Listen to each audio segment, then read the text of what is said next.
السلام علیکم، آپ دیکھ رہے ہیں ہو کیا رہا ہے۔ میں ہوں فیصل عباسی، عارف نظامی صاحب ساتھ ہیں۔ شکریہ نظامی صاحب آپ کا۔ وزیراعظم عمران خان نے پشاور میں مصروف دن گزارا۔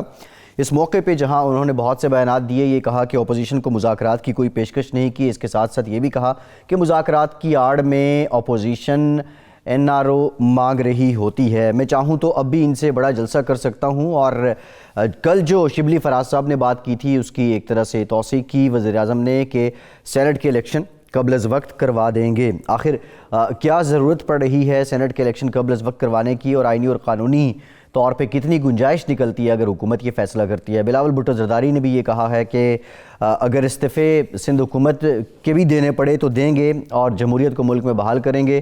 اور شیخ رشید صاحب یہ کہتے ہیں کہ بلاول صاحب کے جو استعفے ہیں یا اپوزیشن کے جو استعفے ہیں یہ ایٹم بم نہیں پھل جڑی ثابت ہوگی۔ پروگرام میں ذکر کریں گے کچھ پیٹرول بحران کا، معیشت کا بھی کچھ ذکر کریں گے، سینٹ کے الیکشن کے جو قانونی پیچیدگیاں ہیں اس سے متعلق بھی۔ لیکن نظامی صاحب موسٹ امپورٹنٹ، اس سے پہلے پرائم منسٹر نے یہ کہا تھا کہ اپوزیشن کے ساتھ بات چیت کو تیار ہوں لیکن NRO پہ بات نہیں ہوگی۔ اب انہوں نے کہا کہ ایسی مذاکرات کی کوئی پیشکش نہیں کی گئی ہے۔ مسلم لیگ نون کے سینئر رہنما سابق وزیر خزانہ مفتاح اسماعیل صاحب نے بھی ہمیں جوائن کر لیا۔ مفتاح صاحب بہت شکریہ آپ کے وقت کا، آپ کی طرف بھی آتے ہیں۔ نظامی صاحب یہ مذاکرات کی ایک جانب وزیر کہتے ہیں کہ مذاکرات ہونے چاہیے، اپوزیشن کو راستہ دینا چاہیے، پھر یہ بیان آ جاتا ہے کہ ایسی پیشکش کوئی نہیں ہے۔ ایسا کیوں ہے؟ یہ کھچڑی سی کیوں پک گئی ہے پاکستان کی سیاست میں؟ یہ تو خان صاحب کی گردان بن گئی ہے تو کیا کلام بن گیا ہے، نارو نہیں دوں گا، نارو بھائی نہ دیں لیکن ملک کو تھوڑی کھلائیں۔ اب آج بھی انہوں نے وہ ہسپتال کا افتتاح کرتے ہوئے یہ فرمایا کہ یہ ریاست مدینہ یہ ہوتی ہے، تو اب اگر ان کا پرسیپشن یہ ہے کہ ریاست مدینہ بن رہی ہے پھر تو اللہ ہی ہمارا حافظ ہے۔ لیکن اس سے پہلے کہ ہم اور باتوں میں بات کریں، مفتاح اسماعیل صاحب کو سے میں سلام عرض کرتا ہوں۔ مفتاح صاحب یہ بتائیے کہ یہ جو تیل کا تازہ بحران ہے یا پرانا بحران کی جو رپورٹ آئی ہے کمیشن کی، آپ کیونکہ ان باتوں میں انوالو رہے ہیں اور قانونی طور پہ بھی نیب میں آپ کو اور شاہ خاقان عباسی کو اس میں ملوث بھی کیا ہوا ہے ایک قسم کا بلا واسطہ طور پہ، تو یہ بتائیں کہ یہ بحران جو ہے یہ کیوں کر پیدا ہوا اور اس سے قوم کو کتنا نقصان ہوا ہے؟ جی نظام صاحب بہت شکریہ آپ کا۔ سر دیکھیں یہ بحران 2-3 حصوں میں ہوا ہے۔ پہلا یہ تھا کہ 25 مارچ کو وزارت پیٹرولیم نے ایک لیٹر لکھا آئل مارکیٹنگ کمپنیز کو، آئل امپورٹنگ کمپنیز کو کہ آپ مزید آئل نہ خریدیں، باہر سے امپورٹ نہ کریں، اور وہ 1 مہینے تک انہوں نے یہ بین رکھا۔ 25 اپریل تک یہ چلا، جب تک بولا جب تک ہم اگلا حکم نہیں دیں آپ نہیں لے سکتے، بلکہ PSO نے جو کچھ سودے کرے ہوئے تھے وہ بھی واپس کروائے۔ اچھا، یہ اپریل کے مہینے میں پاکستان نے کوئی آئل نہیں خریدا، اور کمال یہ ہے کہ دنیا میں 1973 کے بعد سب سے سستا ترین تو تیل ہوا ہے انٹرنیشنل مارکیٹ میں، برینٹ آئل، وہ اپریل کے مہینے میں تھا، جس پورے مہینے میں پاکستان نے 1 بیرل آئل نہیں خریدا، اور ہم نے اس سے بالکل فائدہ نہیں اٹھایا۔ ہندوستان نے کروڑوں بیرل آئل خریدے، چین نے کروڑوں بیرل آئل خریدے اور اپنے تمام ذخائر کو، ریزرو کو بھر لیا۔ ہم نے یہاں پر 1 لیٹر بھی آئل نہیں خریدا، کیونکہ ہم نے حکومت نے بین لگا رکھا تھا کہ بھائی اپریل کے مہینے میں جب پوری مارکیٹ دنیا میں سستی ہے ہم آئل نہیں لیں گے۔ کمپنیاں ان کو وقفاً پے در پہ لکھتی رہی کہ دیکھیں شارٹیج ہو جائے گی، آپ یہ بین اٹھائیں۔ انہوں نے نہیں اٹھایا، اور پھر انہوں نے 25 اپریل کو اٹھایا۔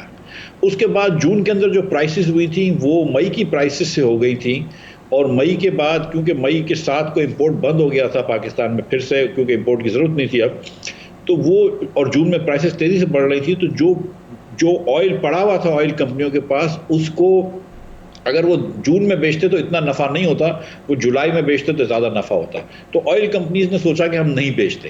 PSO کو تو انہوں نے زبردستی بکوا دیا، تو PSO کے تو 7 ارب روپے کا مہنگا آئل لینا پڑا، لیکن باقی پرائیویٹ کمپنیز نے کسی نے نہیں بیچا، اور اوگرا یا منسٹری جو ہے وہ ان کو فورس کر کے نہیں بکوا سکی۔ تو 30 جون کو بہرحال پھر حکومت نے جو ہے وہ ہتھیار ڈال دی، اور حکومت نے پرائسز بڑھا دیں، آئل کی پرائس 25 روپے سے 50 روپے کر دی۔ بائی دا وے اگر 100 روپے آئل کی پرائس ہوتی ہے تو 25-30 روپے ایکچوئل پرائس ہوتی ہے پیٹرول کی، اور باقی حکومت کے ٹیکس ہوتے ہیں۔ تو حکومت نے ٹیکس تو اپنے وہ رکھے، لیکن کنزیومر کی پرائس بڑھا دی 25 جون کو، تو اچانک شارٹیج ختم ہو گئی اور دوسرے دن سے پیٹرول مہیا ہو گیا۔ اس کا مطلب یہ کہ پیٹرول تو پاکستان میں تھا، وہ کمپنیاں بیچ نہیں رہی تھیں۔ ان کو اربوں کا فائدہ ہوا, اور ان کو اربوں کے فائدے کو حلال کس طرح کیا کہ ان کے اوپر 2.5 کروڑ روپے کا فائن کر دیا 9 کمپنیوں میں. مطلب یہ کہ 25 لاکھ روپے اوسطاً ایک کمپنی کے اوپر فائن کر دیا. وہ بھی کمپنی اس کے اوپر بھی ابھی بھی بحث کر رہی ہے, لیکن بہرحال اس پہ یہ ان کا حلال ہو گیا, اور یہ پھر اس کے بعد بحال ہو گیا. اب یہ کمپلیٹ اپنی غلطی سے ہوا ہے. اگر ہم پہلے بین نہ کرتے, اس وقت جب آپ کو کمپنیاں لکھ رہی تھی کہ دیکھو شارٹیج ہو جائے گی, تو آپ نہیں کرتے, اور اس کے بعد آپ صحیح پرائسنگ کرتے, یہ کہ یہاں تک نہیں پہنچتے. ٹھیک ہے مفتاح صاحب, یہ جو آپ نے بات کی ہے, دوسرا یہ جو کمیشن ہے یہ کہہ رہا ہے کہ جو ریگولیٹر ہے اس کو تحلیل کر دیا جائے, یہ سفارش بھی کر رہا ہے. اور یہ ساری کہانی جو آپ نے بتائی ہے, اگر یہ اسی طرح ہے تو یہ کمپنیز کے کوئی نمائندے پھر بیٹھے ہوں گے, یا وہ کیبنٹ میں ہوں گے, یا پھر وہ ریگولیٹر کے پاس ہوں گے. اہم کردار کون ہے اس سارے سینیریو میں؟ دیکھیں بھائی, جو الٹیمیٹ رسپانسبلٹی ہے وہ تو عمران خان صاحب کی اور وفاقی کابینہ کی, ٹھیک ہے, کیونکہ وہ بیٹھے ہوئے ہیں وزیر اعظم بن کے, وہ رسپانسبلٹی لی ہوئی ہے نا. لیکن جو وزیر ہیں, وفاقی وزیر جو پیٹرولیم کے اس وقت, وہ رسپانسبل ہیں. فیڈرل سیکرٹری جو پیٹرولیم ہوتے ہیں وہ ان سے انسٹرکشن لے کے کام کرتے ہیں. ڈی جی آئل جو ہیں ان کے انسٹرکشن لے کے کام کرتے ہیں. جو بین اگر آپ نے پرچہ کرا ہے, ڈی جی آئل نے جو بین کا آرڈر دیا ہے, وہ ڈی جی آئل نے اپنی دستخط سے صرف نہیں بھیج دیا, وہ فائل پہ اپروو کرایا ہے وزیر سے. تو وزیر جو ہوتے ہیں پیٹرولیم کے, وہ ذمہ دار ہیں. انرجی کے وزیر ہیں عمر ایوب خان صاحب, پیٹرولیم کے وزیر ہیں. یہ سب رسپانسبل ہیں اس کے, جنہوں نے 1 نمبر بین لگایا, پرائسنگ غلط کری. اور اب ساری باتیں ہیں, دیکھیں وہ اس میں اوگرا کی غلطی تھی. 9 کمپنیز کے پاس جن کے پاس آئل تھا, ذخیرہ اندوزی کر رہے تھے, ان کو آپ نے نہیں بکوایا, اور صرف یہ کہہ دینا کہ مافیا بیٹھی ہے, مافیا بیٹھی ہے. ہر چیز میں مافیا کا نام لیتے ہیں, لیکن چینی مہنگی کر دی, آٹا مہنگا کر دیا, ادویات مہنگی کر دی. اب ایل این جی جو ہے وہ, ہم جو کمپنی $3.70 کی ایل این جی دے رہی تھی, اس نے کل پرسوں آپ کو $19 کی وہی ایل این جی آفر کری ہے. کہاں $3.70, کہاں $19.80. یہ ان کی کارکردگی ہے, یہ ان کی ذہانت ہے. صاحب یہ بتائیں, جی یہ بتائیے کہ یہ باتیں تو ٹھیک ہے, لیکن یہ آپ جو کہہ رہے ہیں اس کا مطلب ہے کہ ہمارے جو پرائم منسٹر ہیں وہ آئل مافیا جو سو کالڈ ہے اس کے آگے بلیک میل ہو گئے, نمبر 1. نمبر 2, یہ کمیشن کی رپورٹ میں اگرچہ اوگرا کو ختم کرنے کو کہا گیا, لیکن اوگرا ایک ورلڈ بینک اپرووڈ باڈی ہے, کوئی نہ کوئی ریگولیٹر تو ہوگا. اس کو ختم کر کے کوئی اور اینٹیٹی لانی پڑے گی. اس کے ساتھ ساتھ جو اصل چیز جو ہے وہ اصلاحات ہیں اس شعبے میں, جس میں بہت انکمپٹنس, اور میں نے سنا ہے کہ پیٹرولیم ڈویژن کے 3 جو عہدیدار یا نیا اہلکار جو ہیں وہ مختلف آئل کمپنیز میں بیٹھے ہوتے ہیں. اور اس میں جو اس وقت انہوں نے جرمانے بھی جو کیے تھے وہ تو آٹے میں نمک کے برابر ہیں. They have been able to get away with murder. تو آیا یہ اس کمیشن کی رپورٹ کے بعد کوئی عمل بھی ہو سکے گا؟ دیکھیے, یہ کمیشن کی رپورٹ دیکھنی ہے نظامی صاحب کی. یہ رپورٹ جو ہے یہ ایکچوئل مسئلے تک پہنچنی تھی, اور کلپریٹس کو جنہوں نے یہ زیادتی کری ہے ملک کے ساتھ, جنہوں نے اپنی نالائکی سے یا جس بھی وجہ سے یہ ملک کو نقصان پہنچایا ہے, کیا ان کے اوپر کچھ ایکشن ہوگا. یہ اس لیے کمیشن بیٹھا ہوا ہے. یہ کمیشن اس لیے بیٹھا ہے کہ وائٹ واش کر دے, کیونکہ جون جولائی میں اگر آپ کو یاد ہے بڑا پریشر تھا حکومت کے اوپر, تو حکومت نے کہا کہ چلو کمیشن بنا دو, تو بات اس وقت ٹل جاتی ہے. کبھی نہ کبھی کمیشن کی رپورٹ تو آنی تھی, اور یہ لاہور ہائی کورٹ کی کا شکر ہے کہ انہوں نے یہ کل آرڈر دیا ہے پرسوں کے رپورٹ جو ہے وہ ہم جیسوں کے پاس سب کو پبلک کر دی جائے, جس پہ آج ہم گفتگو کر سکتے ہیں. اب یا تو حکومت جو ہے اس رپورٹ کی کچھ نہ کچھ چیزوں کے اوپر عمل کرے, اور اس رپورٹ کے اندر سچی بات ہے, دیکھیں یہ ایف آئی اے کے گورنمنٹ کے افسران تھے, انہوں نے کافی حد تک بڑی پولیٹیکلی کریکٹ رپورٹ لکھی ہے. وزراؤں کے نام نہیں لکھے, وزراء کے نہیں لکھا, لیکن سچی بات ہے کہ آپ سب جانتے ہیں, ہم اس کو کہہ دیں بیچارے کو کہ وہ جانور کا ڈاکٹر تھا ڈی جی آئل, اس کو کیوں ڈی جی آئل لگایا تھا, لیکن اس کو کس نے لگایا تھا, اور اس کی ریکمنڈیشن پہ کس نے اپروول دیا تھا کہ آپ آئل کو بین کر لیں, امپورٹ کو, جب پوری دنیا میں سستا ترین آئل ہے. یہ کس نے فیصلہ کیا تھا کہ آپ جون کے اندر مارکیٹنگ کمپنی کو زبردستی کر کے آئل نہ بکوائیں.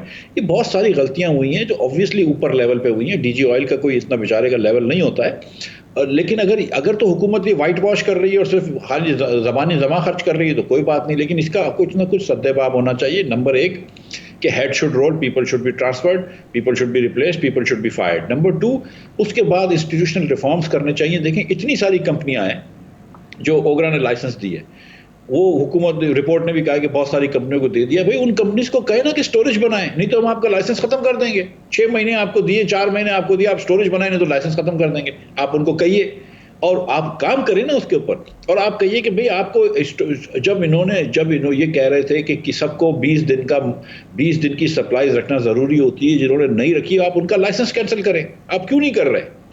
پھر آپ بولتے ہیں مطلب آپ کام تو اپنا کر نہیں رہے, جی لائسنس کا آپ کینسل کر نہیں رہے. آپ ان کو یہ تو نہیں کہہ رہے کہ اسٹوریج بنائیں, لیکن پھر آپ بولتے ہیں مافیا. تو بھائی آپ کس بات کا روتے ہیں جب آپ خود اپنا جو کام آپ کو کرنے کا ہے وہ کرتے نہیں ہیں, پھر آپ روتے ہیں.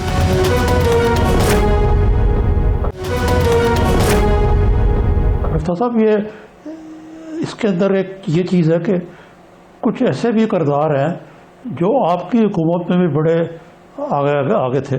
ایک مشیر ہے, ایک وزیر ہے. تو جب کارروائی ہوگی تو حکومت اپنے ہی اعلیٰ عہدیداروں کے خلاف کارروائی کرے گی, یا آپ کے خیال سے یہ بھی ایک معاملہ ٹل جائے گا جیسے کہ پہلے ہوتا رہا؟ نظامی صاحب, اگر آپ تاریخ دیکھیں نا پی ٹی آئی کی, تو جب جسٹس وجی تھے انہوں نے کہا کہ جہانگیر ترین نے الیکشن میں بے ایمانی کری ہے, تو جہانگیر ترین کو کچھ نہیں ہوا, جسٹس وجی کو نکال دیا پارٹی سے. جب اکبر بدات ہی نام تھا شاید, یا جو بھی نام تھا میرے خیال سے میں شاید بھول رہا ہوں, اکبر صاحب نے جب یہ فرمایا کہ پارٹی کے اندر یہ جو ہے فنڈ ریزنگ کے اندر ہیرا پھیری ہو رہی ہے, تو جو ہیرا پھیری کر رہے تھے, خیر وہ اکبر صاحب سے بہت اوپر تھے پارٹی میں, اکبر ایس بابر تھے. جی اکبر ایس بابر, جی اکبر ایس بابر صاحب کو جو ہے وہ ان کو نکال دیا گیا. پھر چینی کے اندر جو ہوا آپ دیکھ لیجئے کہ چینی کی آپ 70 روپے پہ رپورٹ آئی تھی حکومت کی, اس کے بعد 115 پہ پہنچی ہے. آٹے کے اوپر جو ہے وہ بزدار صاحب آج بھی چیف منسٹر پنجاب کے چل رہے ہیں, ان کے بہنوئی بھی ماشاءاللہ ادھر بیٹھے ہیں, سب لوگ وہاں پہ بیٹھے ہیں. آپ نے 8 لاکھ ٹن جو ہے وہ آٹا دے دیا آپ نے پولٹری کے اندر اور کیٹل کے اندر فیڈ پہ, یہاں پہ لوگوں کے لیے گندم نہیں ہے, آپ نے دے دیا, آپ نے افغانستان اسمگل کرا دیا, کوئی پوچھنے والا ہی نہیں ہے. آپ وہ تو ابھی بھی وسیم اکرم پلس چل رہے ہیں. تو یہ پی ٹی آئی کی تاریخ یہ ہے کہ رپورٹ ضرور آ جاتی ہے لیکن کچھ ہوتا نہیں ہے. یہ رپورٹ تو اس لیے آتی ہے کہ اس وقت جب پریشر ہوتا ہے تو آپ نے ٹالنے کے لیے رپورٹ بنا لی. تو اگر تاریخ کو دیکھیں تو رپورٹ نہیں ہے, لیکن آج کل کیونکہ پی ڈی ایم کا بڑا پریشر ہے, جس کی وجہ سے چینی کی بھی پرائس کم ہوئی ہے میرے خیال سے, تو یہ پی ڈی ایم کے پریشر کی وجہ سے شاید ہو سکتا ہے کہ کچھ کام ہو جائے, ورنہ یہ ان کے وہ نہیں ہے, ایسے ان کے تاریخ ایسی نہیں ہے کہ جس میں یہ کوئی بھی ریفارم کا کام کرتے ہیں. جی ٹھیک ہے. یہ بتائیے کہ یہ سینٹ کے جو الیکشنز ہیں اس کے بارے میں یہ رپورٹ وزیر اعظم نے آج بڑے کھل کے کہا کہ یہ بے ایمانی اور ہارس ٹریڈنگ اور یہ شو آف ہینڈ ہوگا. اور دوسری چیز کی سمجھ میں نہیں آئی کہ الیکشن میں اجرت کیا کہ اس کو وقت سے پہلا کیا جائے. تو آپ بھی سینیٹر ہیں, آپ کس طرح دیکھتے ہیں اس کو قانونی طور کے علاوہ سیاسی طور پہ بھی؟ سر 2 باتیں, ایک تو میں سینٹ نہیں ہوں لیکن 2 باتیں کر دوں میں آپ کو. ایک تو یہ کہ یہ جو سینٹ کے اندر آپ ووٹ دیتے ہیں نا پروونشل اسمبلی کے ممبرز, وہ first choice, second choice, third choice لکھتے ہیں. تو وہ شو آف ہینڈز ہو نہیں سکتا, وہ کلوز وہ بیلٹ پہ لکھ کے ہی ہو سکتا ہے, ہاتھ سے نہیں کر سکتے, کیونکہ آپ فرسٹ چوائس بھی لکھتے ہیں, سیکنڈ چوائس بھی لکھتے ہیں کہ اگر اس کے ووٹ وہ ہار گیا تو اس کے آپ کے ووٹ کسی اور کو چلے جائیں. تو ایک تو یہ کہ اس کا پروسیس ڈفرینٹ ہوتا ہے ووٹ کا. نمبر 2, یہ وہی عمران خان صاحب ہیں جنہوں نے اپنے ووٹ جو تھے وہ قاسم قادر عبد القدوس بزنجو صاحب کے حوالے کر دیے تھے, آپ کو یاد ہے, اور بڑے خوش تھے جب بلوچستان اسمبلی کے اندر اتھاڑ پچھاڑ ہوا تھا. یہ وہی عمران خان صاحب ہیں. تو ان کی سر یہ کوئی گڈ گورننس کے عمران خان کا کوئی تعلق نہیں ہے. یہ اینٹی کرپشن کی باتیں کرتے ہیں, اس سے کوئی تعلق نہیں ہے. عمران خان صاحب اگر مطلب یہ ان چیزوں کو مانتے تو یہ اس طرح کی حکومت نہیں ہوتی جس میں انہوں نے ہر چیز پہ یو ٹرن لیے. عمران خان صاحب تو جو ان کو اس وقت ذاتی موقع کا فائدہ لگ رہا ہے اس کو دیکھا ہے. فروری میں اس لیے کر رہے ہیں کہ ان کو لگ رہا ہے کہ حکومت کی چلے والے نہ جائے مارچ میں, تو کم از کم اپنے اور سینیٹرز بنوا لو. اور یہ ان کو ڈر لگا ہوا ہے کہ ان کی پارٹی کے اندر جو لوگ ہیں وہ میرے خیال سے شاید ان کی اجارہ داری کو اب مزید نہ مانیں اور شاید ان کے خلاف ووٹ دے دیں, اس لیے یہ شو آف ہینڈز کرا رہے ہیں. لیکن وہ ٹیکنیکلی پاسبل نہیں ہے انلیس کہ آپ کانسٹیٹیوشن امینڈمنٹ سسٹم چینج کریں. ٹھیک ہے. اچھا مفتاح صاحب, یہ سینٹ کی آپ نے بات کی, پی ڈی ایم بھی اس پہ اپنی, جی نظامی صاحب آپ کہنا. جی مفتاح صاحب, ایک اور رپورٹ ہو رہا ہے جو ہمارے انرجی سیکٹر کے رپورٹرز ہیں وہ کہہ رہے ہیں جی جنوری میں بہت بڑا بحران آنے والا ہے گیس کا, ایل این جی جس کا خمیازہ آپ بھگت رہے ہیں, کیسز ہیں آپ پہ, مہنگے داموں آپ نے اس وقت سودے کیے اور وہ چل رہا ہے آپ کا معاملہ بھی. یہ سودے مہنگے داموں ہونے کے باوجود اگر عوام کے لیے، پبلک کے لیے بھی گیس مہنگی کر دی گئی ہے، نہیں مل رہی، اب کی بار کیا غلطی کہاں پہ ہو گئی ہے، اور یہ بحران اگر آ رہا ہے تو اس کی وجہ کیا ہے؟ چلیں بہت شکریہ، آپ نے یہ سوال پوچھ لیا، اس پہ بھی بات کر لیتے ہیں.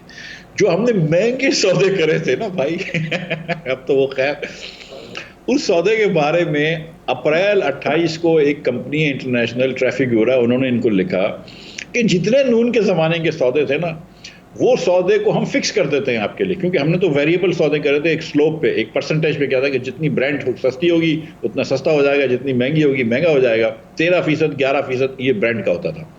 اس کمپنی نے کہا ہم آپ کو سارے نون کے سودے جو ہے اس کو ہم فکس کر دیتے ہیں، اور انہوں نے کہا $3.70 سے لے کر $4.70 تک کی 1 سال یا 2 سال کی آپ اگر آپ وہ رکھتے ہیں ٹائم لمٹ، تو ہم آپ کو پورے سودے فکس کر دیتے ہیں. $3.70 پر MMBTU، million British thermal unit. حکومت نے اوبویسلی یہ نہیں کیا. وہی کمپنی آج ان کو $19.80 کی کل انہوں نے پرائز دی، جو $3.70 کی نون کی قیمت لگائی تھی سودے کی اس کمپنی نے کہ یہ فیئر مارکیٹ ویلیو ہے نون کے سودے کی، اس کی $3.70 کی جگہ $19 دی ہے. پچھلے اس مہینے جو ہے وہ $8 کی گیس لے کے آ رہے ہیں. اگلے مہینے جو ان کو ابھی جنوری کے شروع میں ایک ٹینڈر ملا ہے وہ $12.80 کا ہے. اب وہ لیتے ہیں یا نہیں لیتے. کمال یہ ہے کہ یہ اتنی مہنگی LNG کر دی ہے انہوں نے جو کہ LNG جو ہے وہ ڈیزل کے برابر ہو گئی ہے. اور جنوری میں جو شارٹیج ہوگی وہ آپ آئل کی شارٹیج جون کی بھول جائیں گے. اللہ کرے ایسا کچھ اس میں کچھ آسمانی ہو جائے، کوئی میریکل ہو جائے. لیکن میں آپ کو بتا رہا ہوں کہ یہ گھروں میں چولہے نہیں جلیں گے، صنعتوں نہیں چلیں گی، اور یہ ساری جتنے بھی پاور پلانٹ ہیں جو سب کے سب گیس پہ چلنے چاہیے، وہ سارے کے سارے پاور پلانٹ جو ہیں وہ ڈیزل پہ چل رہے ہوں گے یا فرنس آئل پہ چل رہے ہوں گے، اور یہ مالکان کو بہت فائدہ ہو رہا ہوگا. لیکن آپ کا سرکولر ڈیٹ جو 60 ارب روپے سے بڑھ رہا ہے وہ اس سے بھی تیزی سے بڑھے گا، اور پھر فروری کے اندر انشاءاللہ آپ کو حکومت تحفہ دے گی اپنی ناکامیوں کا اور اپنی نااہلی کا، اور آپ کی نرخیں بڑھا دے گی بجلی کی. آپ یہ دیکھیے گا. جی نظامی صاحب. جی یہ جو آپ کہہ رہے ہیں سارا کچھ یہ اس لیے ہوا کہ وقت پر چاہے مہنگا ہو LNG یا سستی ہو، وہ اس کا آرڈر نہیں دیے گئے. سنا کہ وہ ابھی تک پروسیس ہی ہو رہے ہیں. سر آپ دیکھیں نظامی صاحب کہ اگست کے اندر ان کو پچھلے سال PLL ان کی کمپنی نے لکھا تھا کہ آپ 4-5 مہینے پہلے آرڈر دے دیں، ہم کو انسٹرکشنز دے دیں تو ہم ٹینڈر کر لیں. اگر اگست میں یہ لوگ آرڈر دے دیتے گیس کا، ایک تو اپریل میں جو ہماری والی گیس لے لیتے تو وہ ان کو $4 سے $3 مل جاتی. $4 میں ان کو اور بھی گیس مل رہی تھی، 2 سال کی وہ لے لیتے تو قصہ ختم ہو جاتا. چلو انہوں نے اپریل مس کر دیا. اگست کے اندر اگر یہ لے لیتے تو ان کو جو $4.5-5 کی گیس ملتی، وہ ابھی یہ 7-8 میں لے رہے ہیں. $2 کا مطلب ہے ہر شپمنٹ پہ $6 ملین زیادہ دے رہے ہیں، اور اگر یہ 5 سودے اور لے رہے ہیں تو $60 ملین مہینے کے کم از کم زیادہ دے رہے ہیں. 6 شپمنٹ لے رہے ہیں تو $36 ملین زیادہ دے رہے ہیں. اب یہ تو انہوں نے دسمبر کے اندر انہوں نے وہ کھولے ٹینڈر جنوری کے، تو پہلے 10 دنوں 15 دن تک کسی نے بڈ ہی نہیں کری، کیونکہ وہ بڈ کرے کیسے جو آپ 10 دسمبر کو جنوری کی 8 تاریخ کی شپمنٹ مانگ رہے ہیں اور بولتے ہیں میں فیصلہ کروں گا 20 دسمبر کو. 20 دسمبر کو اگر آپ فیصلہ کریں گے تو کمپنی کو LNG خریدنا ہے، کہیں سے اس کو شپ میں ڈالنا ہے اور آپ کو پاس لے کے آنا ہے. یہ کوئی گاجر مولی تو نہیں ہے کہ آپ اتنی جلدی لا سکیں. آپ نے 5 مہینے پہلے کرتے تو وہی چیز آپ کو $5 ملتی. اب اس وقت جو ہے وہ آپ ارجنٹ لینے گئے، اب آپ بلیک مارکیٹ میں خرید رہے ہیں. وہ چیز جو آپ کو مطلب جو آپ کو $5 کی ملنی چاہیے تھی اور جو $4 میں آپ کو مل رہی تھی، اب وہ آپ کو $12 کی مل رہی ہے، $18 کی مل رہی ہے. اب کیا کرے؟ اب مطلب یا تو آپ کو اپنی فیکٹریاں بند کرنی پڑیں گی یا آپ کو پاور پلانٹ میں ڈیزل استعمال کرنا پڑے گا. کاش یہ پہلے لے چکے ہوتے. اور اب یہ جتنی بھی بحث کرتے ہیں، جتنی بھی باتیں کرتے ہیں، جتنے بھی بہانے بناتے ہیں، سچی بات ہے کہ یہ ان کی نیگلیجنس ہے. ان کی اپنی فیکٹریاں ہوتی، اپنی ملیں ہوتی تو یہ اس طرح نہ کرتے. یہ کیونکہ ان کے پیسے نہیں ہیں، ان کو درد نہیں ہے دل کے اندر، پاکستان کے پیسوں کی درد نہیں ہے، ان کو لوگوں کا درد نہیں ہے. اس لیے کیا ہوگا کہ یہ اپنی کرسیاں بچائیں گے اور یہ مشوے اور آپ کے اوپر جو ہے ہمارے ٹیرف بڑھ جائیں گے، ہماری گیس کی قیمتیں بڑھ جائیں گی، ہماری بجلی کی قیمتیں. لیکن مفتیٰ صاحب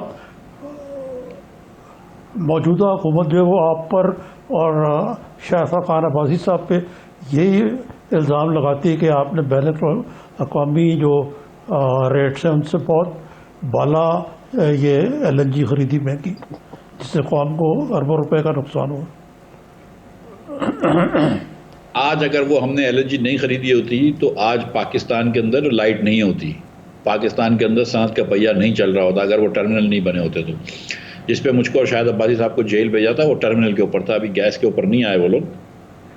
گزارش یہ ہے کہ ہم تب بھی کہتے تھے اور اب بھی کہتے ہیں کہ جو ٹرمینل ہم نے لگایا تھا اس سے دنیا میں سستا ٹرمینل اللہ کی مہربانی سے آج تک نہیں ہے.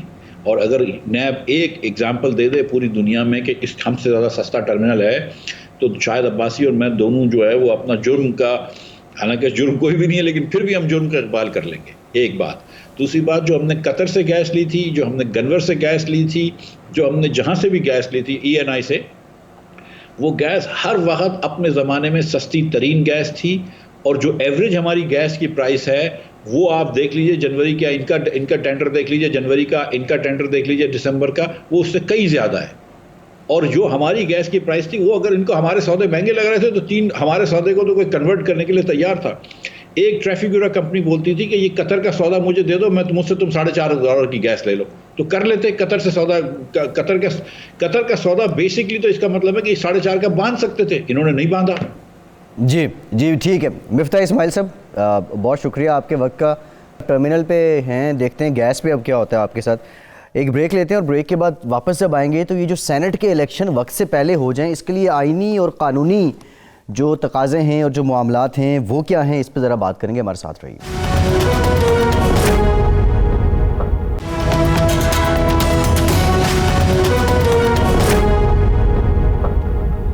بریک کے بعد ایک بار پھر سے آپ کو خوش آمدید کہیں گے. بریک میں ہمیں جوائن کیا ہے احمد بلال محبوب صاحب نے، پریزیڈنٹ ہیں پل ڈیٹ کے، اس کے ساتھ ساتھ کالم نویس بھی ہیں اور جو پاکستان کے آئین کے معاملات ہیں ان سے متعلق خاصی گہری نظر بھی رکھتے ہیں اور ایک بڑی مصدقہ رائے بھی ہے ان کی. نظامی صاحب، احمد صاحب کی طرف آتے ہیں لیکن بہت سے سوالات ہیں. نظامی صاحب، حکومت کی بات کریں تو وہ آئین کے آرٹیکل 186 کا ریفرنس دیتے ہیں جس کے تحت وہ سپریم کورٹ سے ہدایات لے سکتے ہیں، ان سے ان کی رائے مانگ سکتے ہیں. اپوزیشن کی بات کریں، رضا ربانی صاحب کی بات کریں، وہ آرٹیکل 213 اور 224 کا ذکر کرتے ہیں. نظامی صاحب، لیکن آپ نہیں سمجھتے یہ بحث پھر سے چھڑ جائے گی یا چھڑ چکی ہے کہ عدلیہ سپریم ہے یا پارلیمان سپریم ہے؟ جی ہاں بلال صاحب السلام علیکم. یہ سب سے پہلے تو میں یہ پوچھنا چاہوں گا کہ یہ سینٹ کے الیکشن اس لحاظ سے بہت اہم ہے کہ 65% جو اپوزیشن کے لوگ وہ ریٹائر ہو رہے ہیں، اور اس کے بعد جو سینٹ ایمرج کرے گی وہ پی ٹی آئی ڈومینیٹڈ ہوگی یا جہاں پی ٹی آئی کو ورکنگ میجورٹی ہوگی. تو یہ بحث تو اپنی جگہ چل ہی رہی تھی. اس کے ساتھ ہی یہ نئی بحث پرائم منسٹر نے چھیڑ دی ہے کہ یہ شو آف ہینڈز جو کہ پریکٹیکلی شاید ممکن نظر نہیں آتا، اور الیکشن جلدی کرانا، یہ دو ایشو چھوڑیں اور بیچ میں سپریم کورٹ کو بھی لے ہیں جیسے کہ عباسی صاحب کہہ رہے تھے. تو یہ سپریم کورٹ اس میں کوئی رول ادا بھی کر سکتا ہے یا نہیں؟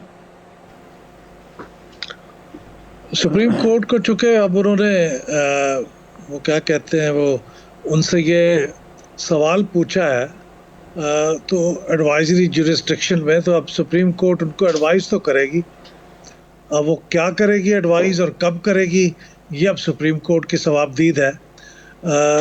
لیکن میرے خیال میں یہ بڑا کنولیوٹڈ سا طریقہ ہے اس معاملے کو ڈیل کرنے کا کہ جو سیکرٹ بیلٹ ہے اسے شو آف ہینڈز میں تبدیل کر دیا جائے. اب چونکہ معاملہ سپریم کورٹ کے پاس ہے تو وہی جواب دے سکتا ہے. میری دانست میں تو یہ بالکل غلط طریقہ تھا، اور اس میں اگر کوئی تبدیلی کرنی تھی تو پھر وہ آرڈیننس کی بجائے پیش کرتے پارلیمنٹ میں، پارلیمنٹ سے آئین میں ترمیم کراتے، یا اگر انہوں نے لاء کے ذریعے بھی کرنا ہے تو وہ آرڈیننس کی بجائے پارلیمنٹ سے پاس کراتے، اور اگر اس کو قبول عامہ ہو جاتا پارلیمنٹ میں تو پھر ٹھیک ہے کر لیتے. لیکن میرے خیال میں یہ بالکل غلط بات ہے، اور اس سٹیج پہ جب کہ الیکشن بہت ہی قریب ہے یہ کرنا ایک مزید کنٹروورسی کو دعوت دینے والی بات ہے. تو بلال صاحب یہ کنٹروورسی تو اپنی جگہ ایسا ممکن بھی ہے، مثلا سینٹ کے فرسٹ سیکنڈ تھرڈ میں ریفرنس ہوتی ہے تو وہ شو آف ہینڈز کس طرح ہوگا پریکٹیکلی؟ اصل میں شو آف ہینڈز تو بس ایک یوں سمجھیے کہ اس کا ایک سمبولک نام ہے. وہ کہنا یہ چاہتے ہیں کہ یہ جو کچھ بھی ہوگا وہ اوپن بیلٹ ہوگا، یعنی وہ سیکرٹ بیلٹ نہیں ہوگا. یہ پتہ چلے گا کہ کون کس کو ووٹ دے رہا ہے. یہ وہ کہنا چاہتے ہیں. لیکن اس کی تفصیل تو ظاہر ہے جب کوئی بل پاس ہوگا تو پھر ہی اس کے اندر ہی بیان ہوگی. لیکن بنیادی اصول یہ ہے کہ وہ سیکرٹ نہیں رہے گا اور وہ پارٹیوں کو پتہ ہوگا کہ ہمارے لوگ کس کو ووٹ دے رہے ہیں. اور شاید پھر اس میں یہ بھی وہ ڈالیں کہ اگر وہ اپنی پارٹی کو ووٹ نہیں دے رہے تو پھر انہیں ڈیفیکشن کلاس کے ذریعے ڈسکوالیفائی بھی کیا جا سکے. یہ بھی بات شاید ہوگی یا نہیں ہوگی, یہ بھی دیکھنے والی بات ہے. اچھا احمد صاحب, یہ جو آپ نے بات کی ہے کہ شو آف ہینڈ کی جگہ اوپن بیلٹ ہوگا, ایک تو جو ووٹ کی روح ہے یا جو آپ کہہ لیں کہ جمہوریت کی روح ہے, یہ اس کے کتنا حق میں ہے, کیا اس کے منافی نہیں ہے. دوسرا, جو آرٹیکل جس کا سہارا لیتے ہوئے پریزیڈنٹ سپریم کورٹ سے, چیف جسٹس آف پاکستان سے رائے مانگیں گے, اگر اس کو دیکھیں تو اس میں یہ لکھا ہوا ہے کہ if at any time the president considers that it is desirable to obtain the opinion of Supreme Court on any question of law which he considers of public importance, he may refer the question to Supreme Court for consideration. اب public importance کا تو حکومت کا کوئی بھی کام ہے, کہیں اگر بجلی خراب ہے تو وہ بھی پبلک امپورٹنس کا ہے. یہ جو مارچ کی جگہ فروری میں قبل از وقت الیکشن کروانا, یہ پبلک امپورٹنس اور یہ حالات کے متقاضی ہے اس آرٹیکل کے تھرو جانا وہاں؟ نہیں, دیکھیے یہ جو فروری کے اندر الیکشن کروانا ہے نا, اس کے لیے تو کسی ترمیم کی بھی ضرورت نہیں ہے. یہ تو آلریڈی ہمارے کانسٹیٹیوشن میں موجود ہے. آرٹیکل 224 کا جو سب آرٹیکل 3 ہے, اس کے اندر یہ لکھا گیا ہے کہ جس دن سینیٹرز کی میعاد پوری ہو رہی ہو اس سے 1 مہینہ پہلے تک یہ الیکشن کسی وقت بھی کرائے جا سکتے ہیں. تو اب یہ میعاد پوری ہو رہی ہے, 11 مارچ کو آخری دن ہوگا موجودہ آدھے سینیٹرز کا, 52 سینیٹرز کا. اس کا مطلب ہے کوئی 9 فروری کے قریب بھی الیکشن ہو سکتے ہیں. 9 فروری اور 11 مارچ کے درمیان کسی بھی ڈیٹ کو الیکشن ہو سکتے ہیں جو الیکشن کمیشن مقرر کرے گا. تو اس میں تو کوئی ابہام نہیں ہے, وہ ہو سکتے ہیں. وہ اب الیکشن کمیشن کیا ڈیٹ مقرر کرتا ہے یہ ان کی ثوابدید ہے. یہ پہلے بھی ہوتا رہا میرا خیال ہے کہ ایک آدھ دفعہ فروری میں الیکشن ہوئے, جہاں تک مجھے یاد پڑتا ہے. اچھا برال صاحب یہ بتائیں کہ آفٹر یہ حکومت کو جو یہ شو آف ہینڈز والا ہے, یہ کوئی انسیکیورٹی ہے ان میں کہ ان کے اپنے بندے ڈیفیکٹ کر دیں گے, یا اس سے کوئی اس کو کوئی ایسا فائدہ پہنچے گا یا اپوزیشن کو نقصان ہوگا, یا یہ ایک محض کوئرک آف مائنڈ ہے؟ یہ میں خود بہت حیران ہوں. عموماً حکومتیں اس بارے میں اتنی انسیکیور نہیں ہوتی کیونکہ ان کے پاس اپنے ممبرز کو خوش رکھنے اور اپنے ساتھ رکھنے کے لیے بہت سے ذرائع موجود ہوتے ہیں. عموماً اس قسم کی انسیکیورٹی اپوزیشن کے ممبرز کو ہوتی ہے جن کے اوپر بہت دباؤ ہوتا ہے اور ان کو کیرٹ اینڈ سٹک دونوں ہی ان کے اوپر اپلائی ہو رہی ہوتی ہیں. تو میں خود بڑا حیران ہوں کہ حکومت کو یہ اس وقت اس سٹیج پہ جہاں اور بہت سے مسئلے جن کو حل کرنا حل طلب ہے, اس موقع پہ یہ شو آف ہینڈز کی بات اتنی کیوں اہم ہو گئی ہے. اور جس طرح بہت سی باتیں سمجھ میں نہیں آتی, اس طرح یہ بات بھی میری سمجھ میں نہیں آتی. اور یہ اصولی طور پہ بھی کوئی ایسی بات نہیں ہے کہ یہ شو آف ہینڈز جمہوری ہے اور وہ دوسرا غیر جمہوری ہے. یہ تو ایک لمبی بحث ہے, لیکن مجھے بھی سمجھ نہیں آتی کہ اس وقت اس شوشے کو چھوڑنے کی کیا ضرورت ہے. اچھا برال صاحب, یہ آپ تو خیر ماشاءاللہ پل ڈیٹ چلاتے ہیں, میں بھی آپ کا رکن ہوں. یہ میں نے حساب نہیں لگایا کتنے سالوں بعد, لیکن اب سینٹ اور قومی اسمبلی دونوں پارلیمنٹ جو ہے وہ پی ٹی آئی کے دسترس پہ ہو گیا, کنٹرول میں ہوگی. اس کا ہمارے جو سیاسی پروسیس ہے اس پہ مثبت اثر پڑے گا یا منفی پڑے گا, یا وہی رٹ چلتی رہے گی کہ این آر نہیں دوں گا, این آر نہیں دوں گا؟ دیکھیے یہ اگر جمہوری طریقے سے دیکھا جائے خالصتاً, تو یہ جو چیک اینڈ بیلنس کا سسٹم ہے جس میں ایک ہاؤس کے اندر ایک پارٹی کی اکثریت ہو اور دوسری ہاؤس کے اندر دوسری پارٹی کی اکثریت ہو, تو اس صورت میں یہ جمہوری روایت میں یہ ہوتا ہے جمہوریت کے لیے کہ پھر وہ کسی کو بھی مطلق العنانی کی اجازت نہیں ملتی. لیکن ہمارے ہاں معاملہ یہ ہے کہ یہ ساری چیز پھر وہ ایک جنگ کی شکل اختیار کر لیتی ہے, اور اب اگر سینٹ میں اپوزیشن کے پاس اکثریت ہے تو وہ کسی بھی معاملے میں ہو سکتا ہے تعاون نہ کریں, جو کہ ایسا نہیں ہے. لیکن گورنمنٹ کی طرف سے خواہش یہ ہوتی ہے کہ جو بھی ہم کہیں وہ فوراً قانون پاس ہو جائے دونوں ہاؤسز سے, اور اس میں کسی کے ساتھ گیو اینڈ ٹیک نہ کرنا پڑے, کسی کی بات ماننے کی مجبوری نہ ہو. یہ غیر جمہوری رویہ ہے. اب اگر اس کو ان کے پوائنٹ آف ویو سے دیکھا جائے حکومت کے, تو ان کو تو یہ ہوگا کہ اب وہاں پہ اکثریت مل جائے گی تو اب ان کے راستے میں قانون کو پاس کروانے میں کوئی رکاوٹ نہیں ہوگی. لیکن جمہوری طریقے سے دیکھا جائے تو یہ ذرا مطلق العنانی کی طرف جائے گی صورتحال. ٹھیک ہے. اچھا, الیکٹورل کالج کی بات بھی احمد صاحب کر لیتے ہیں. احسن اقبال صاحب کہتے ہیں 425 ممبر ہیں اپوزیشن کے, اگر 425 کے 425 استعفیٰ دے دیں تو سینٹ کا الیکٹورل کالج ختم ہو جاتا ہے, یا پھر بائی الیکشن کی زیادہ چانسز ہیں؟ نہیں, میرے خیال میں یہ ان کو کوئی غلط فہمی ہوئی ہے. الیکٹورل کالج تو ختم نہیں ہو سکتا. اس بارے میں الیکشنز ایکٹ 2017 جو ہے نا جی, وہ بڑا واضح ہے. اس کا سیکشن 130 اس میں بڑا وضاحت سے بتایا گیا ہے کہ اگر کسی اسمبلی کے اندر کوئی ویکینسیاں بھی موجود ہوں اور ویکینسیوں کی تعداد بھی متعین نہیں کی گئی, تو اس سے الیکشن جو سینٹ کے الیکشن ہیں وہ لیجیٹیمیٹ نہیں ہو جائیں گے, وہ لیجیٹیمیٹ ہی ہوں گے. تو اس لیے اگر لوگ استعفیٰ بھی دے دیں گے تو بھی اس سے کوئی فرق نہیں پڑے گا, الیکشن لیجیٹیمیٹ ہوں گے اور الیکٹورل کالج انکمپلیٹ نہیں ہوگا. اس بارے میں صراحت موجود ہے الیکشنز ایکٹ کے اندر. اچھا بلال صاحب, یہ 2014 میں جب عمران خان صاحب نے دھرنا دیا تھا تو پی ٹی آئی کے لوگوں نے بھی اپنی نشستوں سے استعفیٰ دیا تھا, اور وہ استعفیٰ باقاعدہ اسپیکر کو پہنچایا تھا.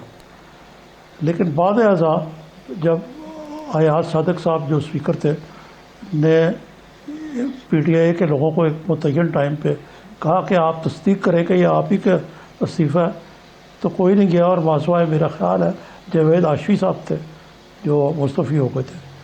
تو یہ اس وقت جو یہ ٹیکنیکلی جو استعفے کچھ آئے بھی ہیں وہ تو پارٹی کے سربراہوں کو دیا, تو اس سے بھی ایک مچ لوور لیول ہے. جی ہاں, دیکھیے لاسٹ ٹائم جب استعفے دیے تھے وہ استعفے کی تو شرط پوری ہو گئی تھی کہ اسپیکر کو پہنچ گئے تھے. لیکن اس وقت چونکہ پاکستان مسلم لیگ نواز کی جو حکومت تھی وہ سیاسی طور پہ میں سمجھتا ہوں کہ شاید زیادہ سینسٹیو تھی کہ اگر استعفے چلے جاتے ہیں اپوزیشن کے یا اپوزیشن کے ایک بڑے حصے کے, تو اس سے ایک جمہوری ہونے کا اور حکومت کی لیجیٹیمیسی کے اوپر ایک کوسچن کھڑا ہو جائے گا.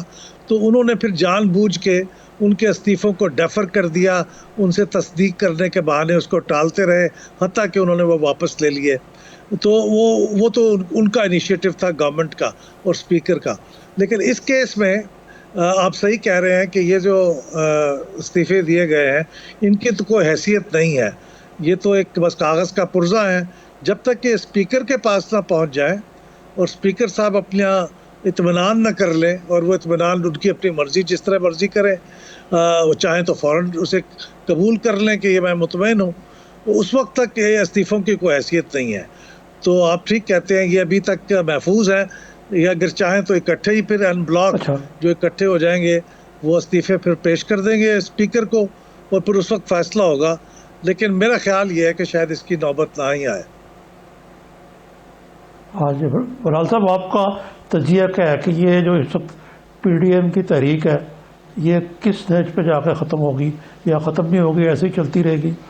اور پچھلے 2-2.5 سال میں کوئی جمہوری ادارے مضبوط ہوئے ہیں, کمزور ہوئے ہیں, یا ویسے کہ ویسے ہی ہیں؟ پچھلے 2 سال یا شاید اس سے بھی کچھ زیادہ عرصہ میں سمجھتا ہوں کہ تقریباً 3 سے 4 سال کے عرصے میں تو جمہوریت بحیثیت مجموعی بہت کمزور ہوئی ہے. اس میں بہت سے فیکٹر ہیں اور جمہوری ادارے بھی اسی طرح سے کمزور ہوئے ہیں. الیکشن کمیشن آف پاکستان کے اوپر بھی الزام لگے ہیں, اگرچہ میں نہیں سمجھتا کہ 2018 کے انتخابات میں کوئی الیکشن کمیشن کی طرف سے کوئی غلطی ہوئی ہے، لیکن بہرحال چونکہ ذمہ داری الیکشن کمیشن کی، ان کے اوپر بھی الزام لگے ہیں. پھر جو پارلیمنٹ وجود میں آئی ہے اس میں بھی ورکنگ ریلیشن شپ قومی اسمبلی کے اندر اکثر و بیشتر تو موجود ہی نہیں رہا. اور خاص طور پہ آپ یہ دیکھ لیجئے کہ جب وہ الیکشن کمیشن کے ممبرز کا تقرر ہو رہا تھا تو اس وقت بھی جو بنیادی ایک شرط ہے کہ کنسلٹیشن کی جائے، وہ بھی وزیر اعظم صاحب نے لیڈر آف دی اپوزیشن سے ملنا گوارا نہیں کیا اور خط و کتابت کے ذریعے سے ہی یہ معاملہ طے کرنے کی کوشش کی. بالآخر بہرحال وہ طے ہو گیا لیکن ملاقات نہیں ہوئی. تو ورکنگ ریلیشن شپ نہیں ہے، وہ بلکہ خراب سے خراب تر ہو گیا ہے. حتیٰ کہ اب نیشنل سیکیورٹی جیسے معاملات کے اوپر بھی اگر اسمبلی کا اجلاس بلایا جاتا ہے یا اسپیکر کو اجلاس بلاتے ہیں تو اس میں اپوزیشن نہیں جاتی. تو یہ تو جمہوریت کی کمزوری اور جمہوری اداروں کی کمزوری کا ایک بہت واضح ثبوت ہے، اور بڑا تشویش کا باعث ہے یہ بات کہ اگر یہ معاملہ اس طرح چلتا رہا تو اس کے نتیجے میں تو پھر ہماری جمہوریت ختم بھی ہو سکتی ہے. ٹھیک. اچھا احمد صاحب، یہ اس سے پہلے آپ نے ایک بڑی انٹرسٹنگ بات کی کہ جو ایاز صادق صاحب کو استعفے پی ٹی آئی نے دیے تھے اس کے آئینی تقاضے پورے ہو گئے تھے اور سیاسی مصلحت کے تحت وہ استعفے قبول نہیں کیے گئے. اب اگر سیدھی بات کی جائے تو آئین کے ساتھ تو ایک طرح کا یہ کھلواڑ ہے، اور اگر آئینی تقاضے پورے ہو گئے اور اسپیکر نے استعفے قبول نہیں کیے تو اسپیکر کے خلاف بھی کوئی کارروائی ہو سکتی ہے؟ نہیں، دیکھیے اس میں آئینی تقاضے تقریباً پورے ہو گئے. ہاں، میں یہ صرف ایک چھوٹی سے پوائنٹ عرض کرنا چاہتا تھا کہ اسپیکر نے تو آئینی تقاضے پورے کرنے کے لیے، کیونکہ ایسا ماضی میں ہوا ہے کہ جس نے استعفیٰ دیا اس نے کہا میں نے تو یہ دیا ہی نہیں استعفیٰ، یا میرے دستخط ہی نہیں ہے. تو اس کا طریقہ کار یہ ہے جو میری آپ رہنمائی کر سکتے ہیں کہ آپ بذات خود آ کے کہ ہاں یہ میرے ریزگنیشن ہے، میں آن کرتا ہوں. تو اس کے لیے یہ پی ٹی آئی نے یہ فیصلہ کیا کہ ہم نہیں جائیں گے، اور وہ نہیں گئے، اور وہ مقررہ وقت پہ اسپیکر صاحب انتظار کرتے رہے سوائے جاوید ہاشمی کے، کوئی نہیں آیا تھا. جی احمد صاحب. جی یہ بات بالکل درست ہے، لیکن وہ چند کیسز جس میں بائی ہینڈ بھی استعفے دیے گئے تھے اسپیکر صاحب کو، کچھ ایسے کیسز بھی تھے. اس میں اسپیکر صاحب نے چونکہ ویریفائی کرنا ہوتا ہے کہ یہ کوئی انڈر کوارشن تو نہیں دے رہے، کوئی دباؤ تو نہیں ان کے اوپر ڈالا گیا، آزادانہ طریقے سے دے رہے ہیں. تو انہوں نے اپنا وہ حق استعمال کیا اس کو ویریفائی کرنے کا، اور اسی بنیاد پہ اس کو ٹالتے رہے. حتیٰ کہ پی ٹی آئی نے بھی ریئلائز کر دیا کہ اب ہمیں اس کو واپس ہی لے لینا چاہیے، کیونکہ وہ جس مقصد کے لیے، جس ٹیمپو کو بنانے کے لیے وہ دیے گئے تھے، وہ ٹیمپو پھر بن نہیں رہا تھا، وہ ٹوٹ گیا تھا، تو پھر ان کے واپس ہو گئے. تو یہ اسپیکر کے پاس اختیار ہوتا ہے کہ اس کو ویریفائی کرے، اس لیے کہ وہ جینون ہے، اور اس لیے بھی کہ وہ آزادانہ بھی دیے گئے ہیں. ایک آدمی آ کے دے رہا ہے لیکن وہ کہہ رہا ہے بڑا دباؤ ہے، تو پھر بعد میں ثابت ہو کے دباؤ ہے، تو اس لیے وہ ویریفائی کریں. تو جب تک ان کی تسلی نہ ہو جائے وہ اس کو پینڈنگ کر سکتے ہیں، اور یہی ایاز صادق صاحب نے کیا تھا. ٹھیک ہے، بہت شکریہ احمد بلال محبوب صاحب، آپ کے وقت شکریہ. ایک بریک لیتے ہیں، اور بریک کے بعد استعفوں کا ذکر ہو رہا ہے تو بلاول بھٹو نے کہا ہے کہ سندھ حکومت کی اگر قربانی بھی دینی پڑی تو جمہوریت کی بحالی کے لیے دیں گے، اور شیخ رشید کہتے ہیں یہ استعفے اپوزیشن کے پھل جھڑی ثابت ہوں گے. بریک کے بعد اس پہ بات کرتے ہیں، ہمارے ساتھ رہیے.